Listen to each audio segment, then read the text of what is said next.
kita nggak ke sana sekali lagi. Dan ini bukan dalam rangka sekedar mengangkat Pak Anies. Kalaupun MUI DKI membantu, mempopulerkan atau mengangkat kinerja Pak Anies, itu kan hal yang wajar.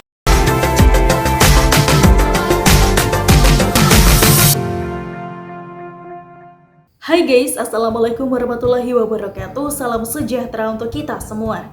Anies dikelilingi oleh kelompok berbahaya untuk menuju Pilpres 2024. Artikel ditulis oleh X Hardy. Anies mau mencalonkan diri sebagai Capres 2024. Semua orang sudah pada tahu ya guys. Sebenarnya dia ini berhak kok mencalonkan diri. Tapi melihat bagaimana caranya menjadi gubernur di Pilkada 2017 dengan menjual pengimbulan berkedok janji surga, juga didukung oleh gerombolan yang menjual agama dengan konsep yang sangat menjijikan, maka ini adalah sebuah warning keras guys. Bisa juga kita sebut ini adalah alarm bahaya yang mulai berbunyi meski belum keras dan belum bisa menyadarkan semua orang. Tapi semua bermula dari penangkapan 3 terduga teroris oleh Densus 88 beberapa hari yang lalu. Salah satunya adalah Ustadz Farid Ogbah yang menjadi Ketua Umum Partai Dakwah Rakyat Indonesia atau PDRI. Rupanya guys, jejak digital menunjukkan bahwa Farid Ogbah ini sempat bertemu dengan Anies sebelum ditangkap. Anies mengunjungi kediaman ibu mertua Farid Ogbah yang baru saja meninggal dunia. Dan ini juga terungkap dari postingan Farid Ogbah di akun Instagramnya. Bahkan ada juga nih guys, foto Anies yang membaca buku karya dari Farid Ogbah tersebut.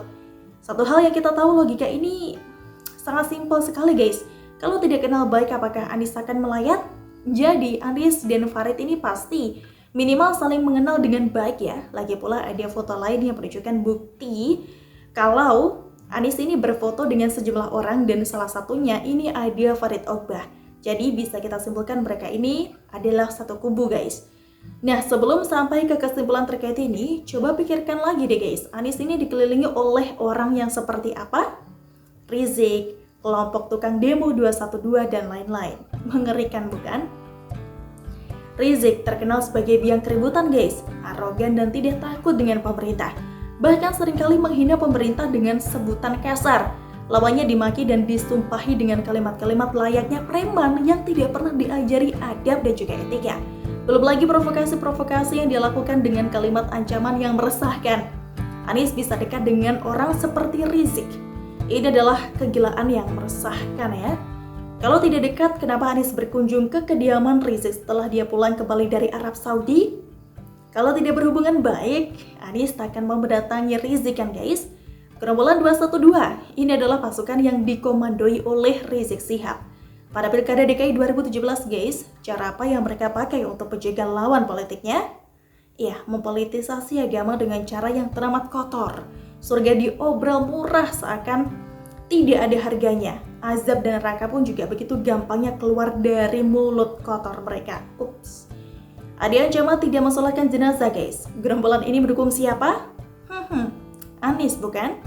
Coba pikirkan, Anies kenal baik dengan orang-orang seperti Rizik, Farid Ogbah, gerombolan 212 dan juga lainnya. Anies dikelilingi oleh orang seperti itu adalah bukti kalau Anies ini sangat ambisius ya guys, sehingga mau-mau saja berteman dengan mereka demi memuluskan jalan politiknya. Sekaligus menginginkan kita bahwa Anies harus diwaspadai betul. Dengan demikian bisa diambil kesimpulan kalau masih kesimpulan awal ya guys, kalau Anies ini masih akan memanfaatkan kelompok ini untuk melirik Pilpres 2024. Tampaknya politisasi agama akan kembali dimainkan nih guys. Sebagai tambahan bukti ada satu hal yang mengarah ke sana. Dulu ya, sempat beredar kabar atau rumor di mana ada bayaran Rp1.000 untuk mereka yang memberikan komentar bagus tentang Anies Baswedan di media sosial. Kabar ini dibantah guys. Akan tetapi MUI DKI Jakarta seakan meyakinkan kita semua terkait rencana membentuk sebuah tim pasukan cyber untuk menghalau buzzer yang menyerang Anies. Ketua Umum MUI DKI Jakarta Kiai Haji Munahar Mukhtar mengatakan, jika para buzzer ini terus mencari kesalahan Anies, maka tim cyber ini harus mengangkat keberhasilan Anies baik tingkat nasional maupun juga internasional. Ini tentu saja mengejutkan. Bagaimana mungkin sebuah lembaga agama tapi melenceng keluar dari jalur ke jalur politik dengan menjadi tim penyorak Anies?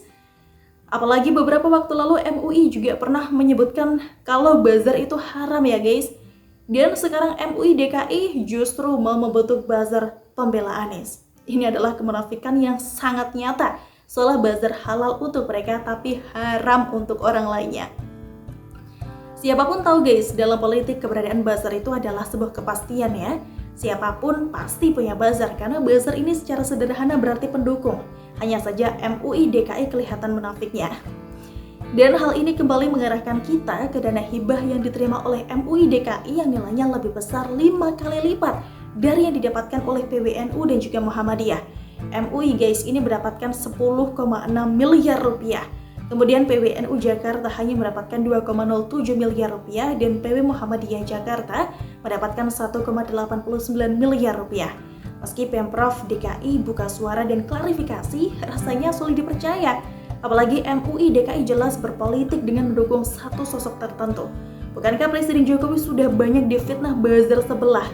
Tapi kenapa MUI tidak pernah satu kali pun kepikiran untuk bikin tim cyber pembela Jokowi? Mereka bisa berkelit guys, tapi logika mereka dangkal. Hanya cukup untuk mengibuli orang-orang yang mudah dibodohi. Kalau MUI DKI tidak menyebut nama Anies, semuanya akan aman dan tidak ada kecurigaan. Jadi bisa dikatakan Anies ini mungkin sedang membangun sebuah kekuatan yang akan mendorongnya naik ke atas. Lihat lagi deh dengan siapa Anies berurusan. Semuanya kelompok yang berafiliasi dengan ranah agama kan? Sudah paham cara apa yang akan ditempuh Anies jika dia ikut Pilpres 2024? Bukankah ini sebuah warning keras guys? Dan kalau sampai kelompok ini berkuasa, bukankah ini akan menjadi mimpi buruk bagi bangsa ini? Sudah cukup kerusakan yang terjadi akibat politisasi agama, surga dan juga neraka. Belum lagi gerombolan mabuk surga yang suka main ancam, suka persekusi dan yang doyan budaya impor, dan di sisi lain mengobrak-abrik budaya lokal yang kaya dan indah ini. Mau jadi apa negara kita ini guys, kalau sampai mereka berkuasa? Mereka besar kepala saja lagaknya sudah bikin mual, apalagi kalau sudah berkuasa. Kita paham Anies ini sepertinya tidak ada pilihan lain ya selain dikelilingi oleh kelompok zampah ini. Sejak Pilkada DKI 2017 guys, publik juga sudah mencap Anies didukung ya dari gerombolan intoleran ini. Dan sejak itu Anies pun sudah menjadi kepalang basah guys. Tidak bisa mundur lagi. Apa boleh buat, Anies terpaksa lanjut lagi dengan kelompok yang sama. Jakarta sudah makan korban akibat mulut manisnya serta dukungan dari gerombolan pengacau bangsa ini. Indonesia sedang dilirik kelompok ini. Belum lagi Pak Kumis yang berada di belakang Anies. Anies adalah harapan terbesar sehingga harus all out mati-matian. Dan jangan lupa guys, hukuman Rizik ini juga dipotong 2 tahun loh.